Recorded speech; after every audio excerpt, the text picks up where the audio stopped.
had a few conversations lately about this phenomenon that we hear about, and maybe you've heard about it too, that a relationship only works if the guy is more interested in the girl.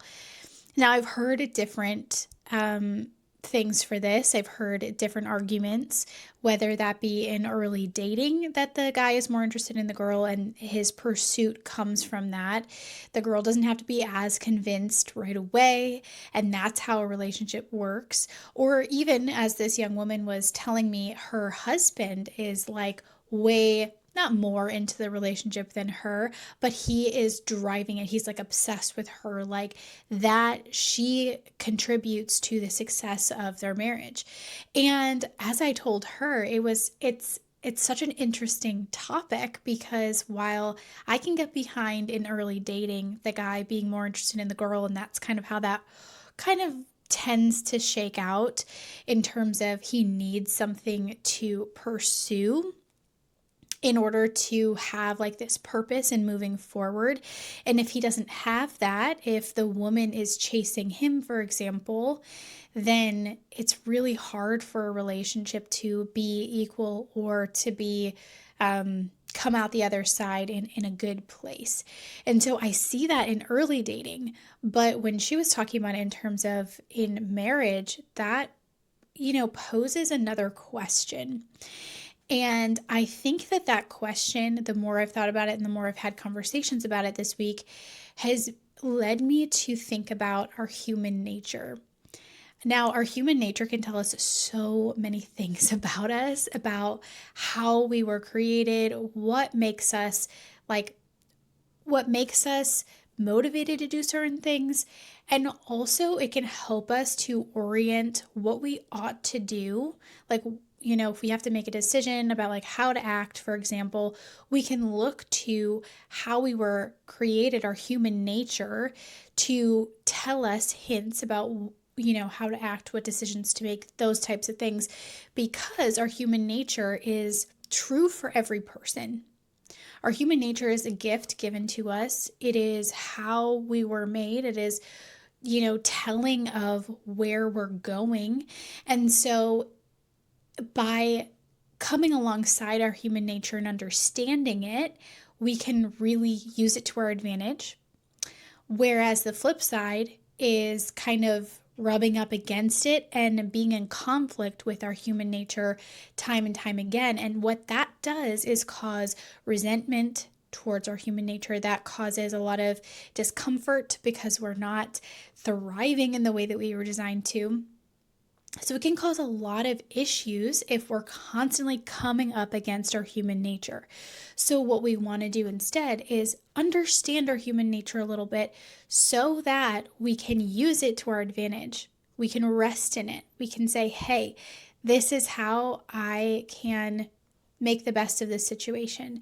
This is what I can lean into in order to grow. This is what I need to spend my time and energy on because this is proper and this is good and this is how I'm going to thrive.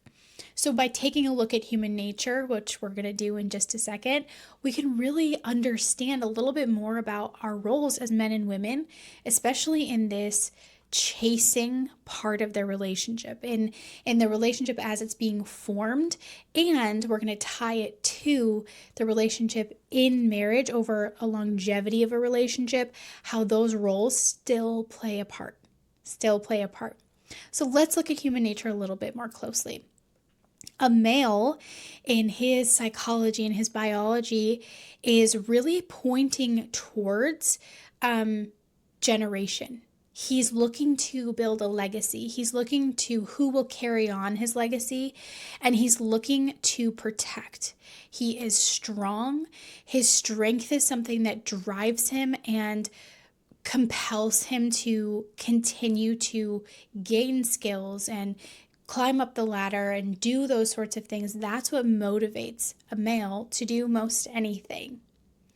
Another thing that really motivates a male is having someone, a muse, if you will, someone who has his full attention, that propels him, motivates him to step into his highest self, to step into the most protective he can be, the strongest he can be. And we hear stories of this all the time, and this is documented in studies that men with someone, with a significant other, a woman in their life, do much better in life. They're more motivated, they make more money. In fact, there's a study that said that men who were pursuing their master's degree, so in grad school, did better, had higher grades, and were the highest among their class amongst those who were not married. So it's really interesting to see that parallel between having a woman who is the center of his world to really motivate him in all the other areas of his life, not only to provide for her, but to be the best he can be. Now, on the flip side, what really drives a woman is to be cherished, is to be seen, is to be acknowledged for all that she is and really loved unconditionally. And a woman naturally is going to tend more towards the nurturing role. If you ever look at like a home, and you look at, a bachelor pad who there's no woman there, right? And it may be kind of sparsely decorated, maybe not the most comfortable furniture, except maybe an armchair where he likes to hang out all day long. Whereas you go into a home of a woman and there is a candle, there are blankets on the couch, there are little knickknacks that bring the home together and really create this environment that's welcoming and homey. That is really the woman's nature coming out and saying, I'm going to nurture whoever walks into this home, even if it's me, especially if it's me. But having this place where they can really cultivate that nurturing sense is important for them. And so as women, we really look for someone who can come in, cherish us and protect us and provide for us and provide strength for us. That's really important.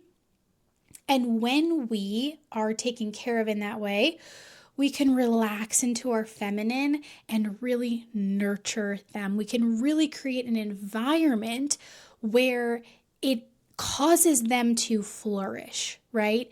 So it's this beautiful dance of pouring into one and pouring into the other and really seeing both natures coming together and flourishing in that pouring out of each other.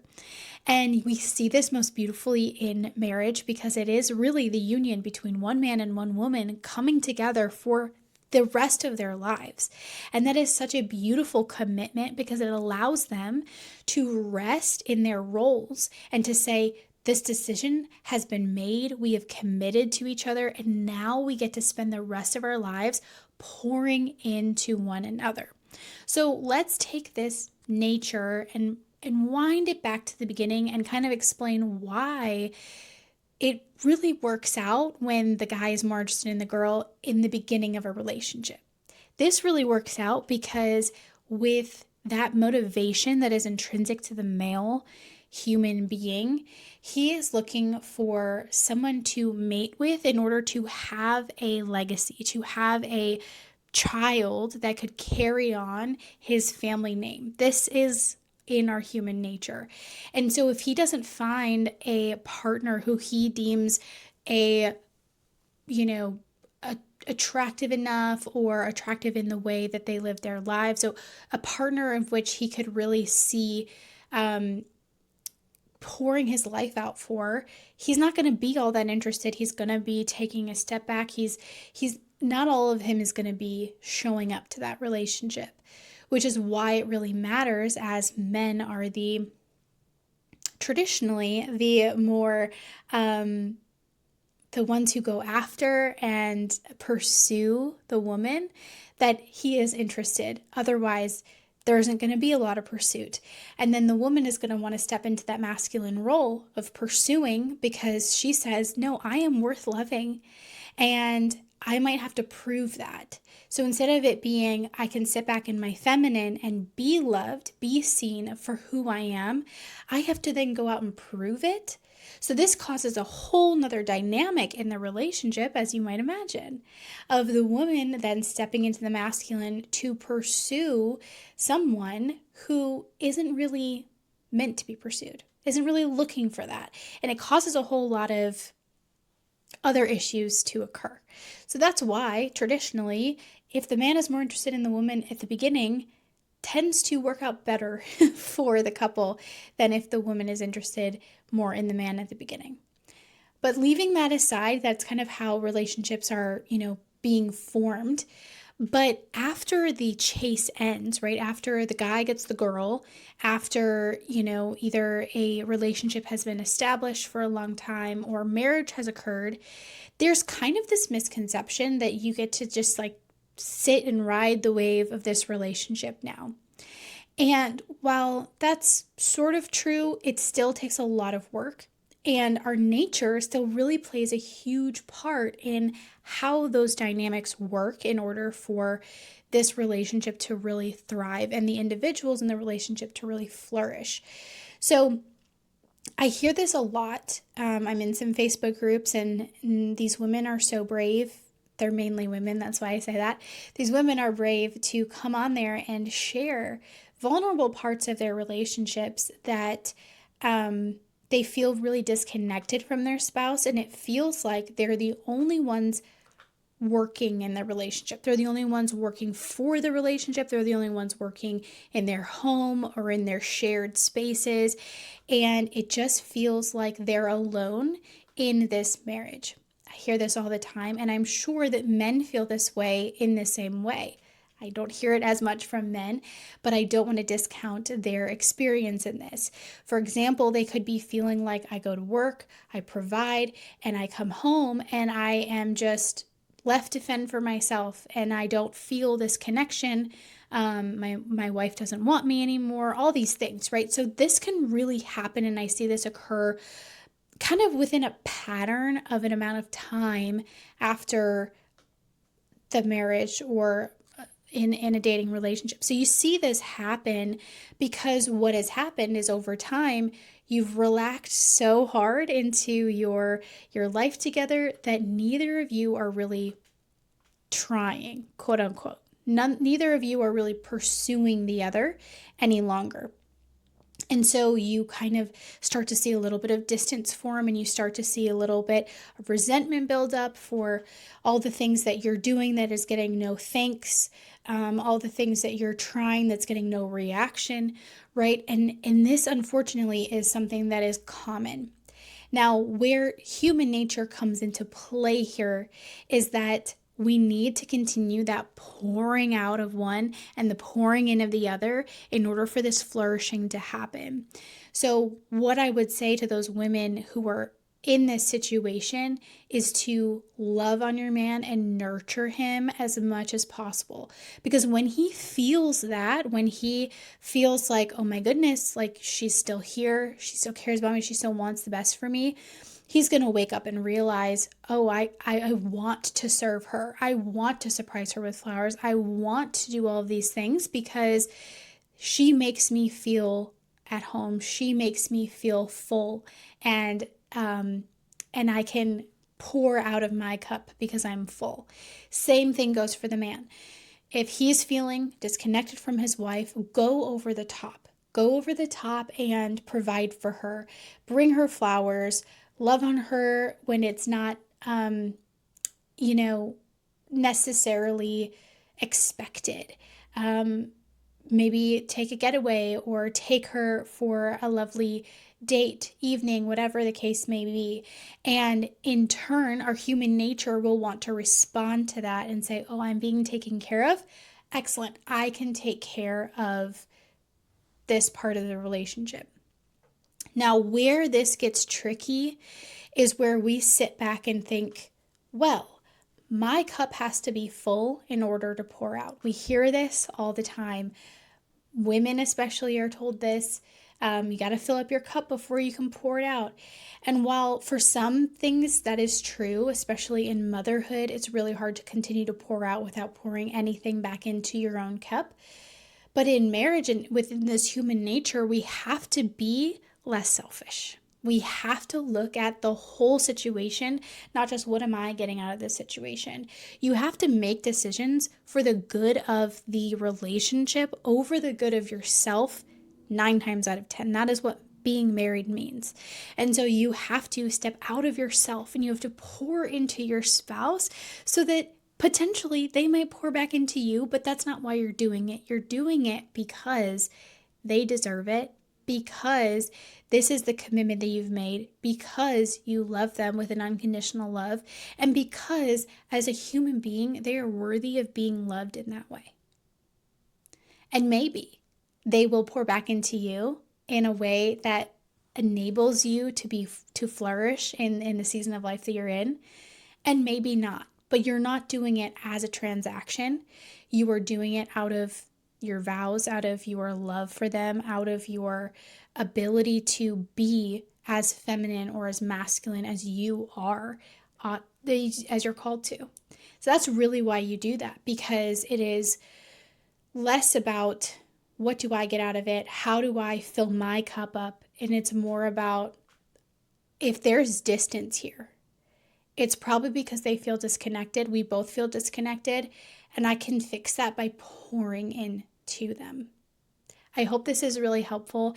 And if you are in maybe a season before marriage, maybe you're engaged, I want to tell you about Dearly Beloved, because Dearly Beloved is my pre-Cana marriage preparation program, where it really helps couples who are getting ready to walk down the aisle and commit to each other for the rest of their lives, which is a beautiful, beautiful thing, to really understand what it is they're walking into and be given the tools necessary for the flourishing of their relationship. Not only to get to the altar, because engagement can be hard, but to get beyond the altar and into the everyday of your marriage from then on out.